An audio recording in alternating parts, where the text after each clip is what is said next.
Mga dads, pagbigyan ulit natin yung mga tita 90s para sa video na to.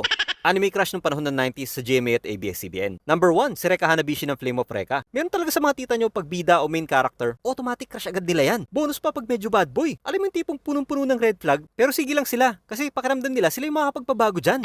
Number 2, si Dylan Mikagami. Syempre kung may Team Reka, meron din Team Dylan. Yung tipong tahimik at mysterious. Sabi ko nga dati, malakas yung dating ng mga ganyan sa mga tita nyo. Medyo long hair tapos medyo malao pa yung itsura. Magaling makipaglaban. Yung tipong parang hindi nasusugatan. Number 3, si Akira Sendo ng Slam Dunk. Kung maraming nabaliw kay Rukawa dati, nako, si Sendo rin, hindi papahuli. Mas palangiti, mas chill. At ito yung tipong hindi basta-basta papansin yung mga tita nyo. Pero pag pinansin sila, nako, laglag ang mga mga yan. Isang drive at isang shoot lang ni Sendo. Kilig na yung mga yan. Number 4, si Hatake Kakashi ng Naruto. Nakamas na nga, hindi pa pinapakita yung buong muka, nahulog pa rin yung mga tita nyo. Ibig sabihin hindi lang looks yung mga habol nila. So sure na gumagana din talaga yung mga imagination ng mga yan. Number 5, si Ryoma Echizen ng Prince of Tennis. Dahil dito bigla nahilig sa tennis yung mga tita nyo. Nako, syempre pag medyo sporty yung crush ng tita nyo, tuwing makakascore yung mga yan sa game, pakiramdam nila nakakascore din yung mga lalaking yan sa puso nila. Number 6, si Tuxedo Mask ng Sailor Moon. Siya nga pala yung alternate ego ni Mamoru Chiba. Bigla sumusulpot, may pa-rose tapos ililigtas ka. Classic tita fantasy yung mga ganyan. Lumabas nga din siya sa crossover ng collab ng Dragon Ball at Sailor Moon. Nako, kayo na lang mag-arap ng episode na yan. Bahala kayo dyan. Number 7, si Inuyasha at Sesshomaru. Dito talaga nahati yung mundo ng mga tita nyo. Team bad boy na medyo makulit o team cold na tahimik at medyo deadly. Pero para sa kanila, okay lang kahit sino dyan. Pareho naman daw gwapo. Number 8, si Nakago ng Fushigi Yugi. Meron team Hotohori at meron din team Tamahome. Kontrabida pero pogi. Saka malakas yung dating ni Nakago. Para sa mga tita nyo, ito yung tipong ilalaban sila ng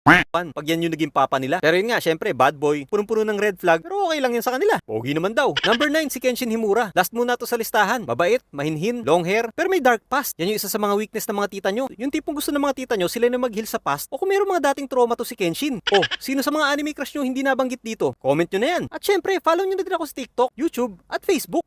O, yun lang muna sa ngayon mga dads at mga tita 90s. Maraming salamat sa panonood.